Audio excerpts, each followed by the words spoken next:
द्वितीय वर्ष संस्कृत के प्रथम प्रश्न पत्र में हम अभिज्ञान शाकुंतलम का चतुर्थ अंक देख रहे हैं। शकुंतला महर्षि कण्व के आश्रम से विदा हो रही है। सारी तैयारी हो गई, अब वह वहां से प्रस्थान करने वाली है। उसी अवसर पर महर्षि कण्व के मुंह से यह श्लोक कवि ने कहलवाया। अद्भुत श्लोक है। देखिए, इसमें कालिदास ने यह दिखाने का प्रयत्न किया है कि शकुंतला पूर्णतः प्रकृति कन्या है।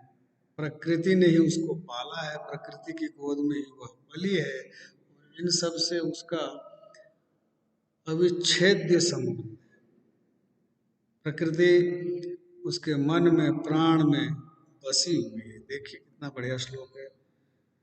काश्यप कण्व कहते हैं, भो भो सन्निहिता तपोवंतर्व, हे सन्निहित यानी समीप में स्थित तपोवन के तरुओं यानी वृक्षों, पातुम न प्रथमं व्यवस्यति जलम युष्माश्वपीतेषु या नादत्ते प्रियमण्डनापि भवतां स्नेहेन या पल्लवम् आद्ये वह कुसुम प्रसूति समये यस्या भवत्युत्सवः सेयं याति शकुन्तला पतिगृहं सर्वैरनुज्ञायते।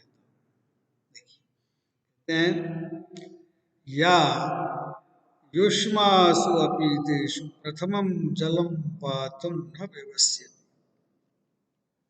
महर्षि कण्व आश्रम के वृक्षों को संबोधित करते हैं। अद्भुत है। संस्कृत ग्रंथों में, संस्कृत के काव्यों में ऐसा दिखाई पड़ता है कि मनुष्य और प्रकृति वार्तालाप कर रहे हैं। देखिए, हिंदी में एक वाद है, छायावाद। बहुत बाद की घटना है हिंदी साहित्य की वह। और छायावाद में आपने अगर सुना हो तो 4 छायावाद के स्तंभ बताए जाते हैं हिंदी में। महाकवि जयशंकर प्रसाद, महापंडित सूर्यकांत त्रिपाठी निराला, प्रकृति के सुकुमार कवि सुमित्रानंदन पंत और प्रसिद्ध कवयित्री महादेवी वर्मा। ये हिंदी साहित्य की एक प्रवृत्ति रही है छायावाद की। छायावाद का उद्गम ही हमारी संस्कृत की इन पंक्तियों में छुपा हुआ है। छायावाद ये क्या है? जब मनुष्य और प्रकृति की आत्मा एकाकार हो जाती है, जब मनुष्य प्रकृति से और प्रकृति मनुष्य से आश्चर्य के कारण वार्तालाप करने लग जाए, इस तरह की अभिव्यक्तियां जब सामने आती है तो छायावाद का वह बीज है। देखिए, महर्षि कण्व वृक्षों से कह रहे हैं, युष्मासु अपीतेषु या युष्मासु अपीतेषु, भावे सप्तमी में है, दोनों ही पदों में सप्तमी विभक्ति के बहुवचन का। तुम सब के अपीत रहने पर, यानी जब तक तुम लोग जल नहीं पीते थे, जब तक तुम्हें जल नहीं पिला दिया जाता था, ये अर्थ। युष्मासु अपीतेषु, तुम लोगों के अपीत रहने पर, अतृप्त रहने पर, जो शकुंतला प्रथमम जलम पातुम न व्यवस्यति, पहले जल पीने का प्रयास नहीं करती थी, व्यवसाय नहीं करती थी, उद्योग नहीं करती थी। शकुंतला का यह नियम था, जब तक वह उस आश्रम में रही, इन वृक्षों से उसका भ्रातृवत सहोदर प्रेम था, भ्रातृ प्रेम के साथ। ये सब मेरे भाई हैं। पहले उनको जल पिलाती थी, सींचती थी, फिर वह जल स्वयं ग्रहण करती।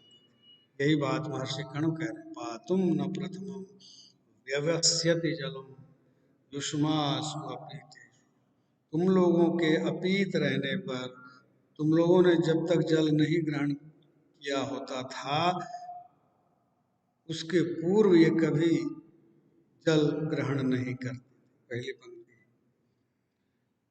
प्रियमंडना प्रिया स्नेहेन भवताम पल्लवम न आदत्ते। अब प्रकृति कन्या है, प्रकृति की गोद में रही है, उसके पास आधुनिक आभूषण और अलंकरण कहाँ?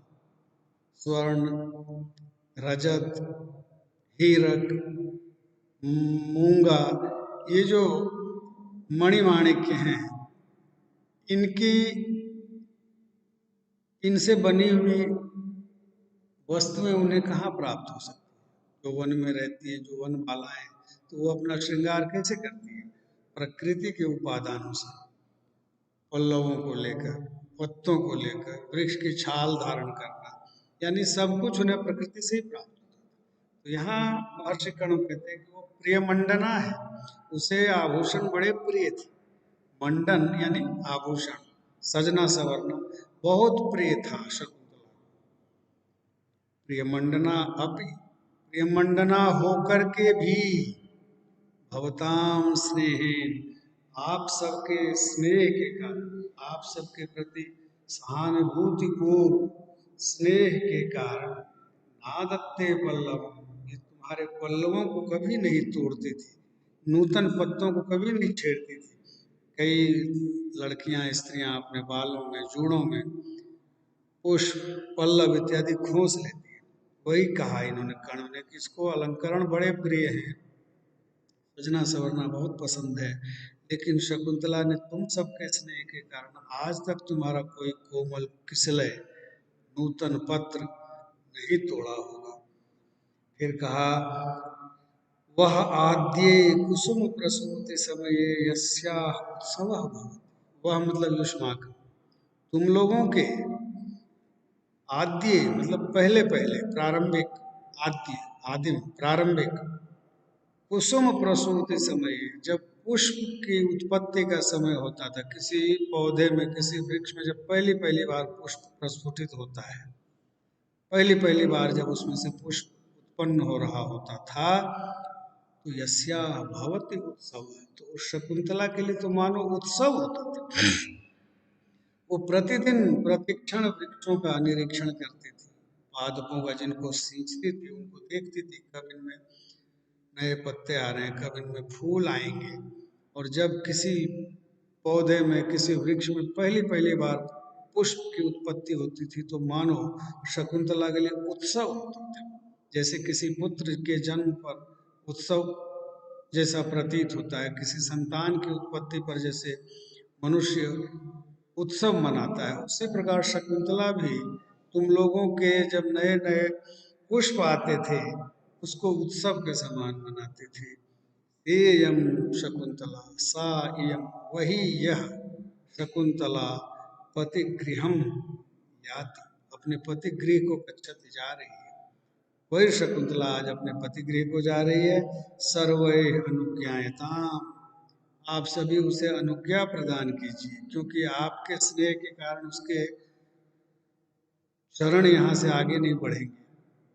आपके स्नेह का बंधन ऐसा है, उसके पैरों को बांध रखा है। आप उन्हें अनुज्ञा दें कि अब पुत्री यहाँ से विदा हो जाओ, अपने पति गृह को जाओ, तभी वो जा पाएगी। इसलिए महर्षि कण्व वृक्षों से प्रार्थना करते हैं। अद्भुत श्लोक है, देखिए कि जो बिना तुम्हें जल पिलाए कभी स्वयं जल की बूंद ग्रहण नहीं करते, अलंकार प्रिय होने पर भी जो कभी भी तुम्हारे किसी नूतन किसलय या पत्ते को नहीं तोड़ते, और जो शकुंतला तुम्हारे प्रथम पुष्पोद्गम के समय उत्सव मनाया करती थी, वही शकुंतला आज अपने पतिगृह को जा रही है। तुम सभी उसे अनुमति प्रदान। अद्भुत श्लोक है, आप इसे याद भी कर लें, और श्लोक चतुष्टय में इसकी भी गणना होती है। चार जो प्रमुख श्लोक बताए जाते हैं ना चतुर्थ अंक के, उसमें एक यह भी श्लोक, इसे आप अवश्य याद कर लें। व्याख्या में भी आता है, कालिदास का प्रकृति चित्रण भी आएगा, तो उसमें भी आप इसको लिखेंगे। और आपको जो मैंने बताया, आप वो भी संकेत लिखिए कि हिंदी में जो छायावाद की प्रवृत्ति है, उनके बीज इन्हीं पद्यों में छिपे हुए, प्रकृति और मनुष्य जब एकाकार हो जाते हैं।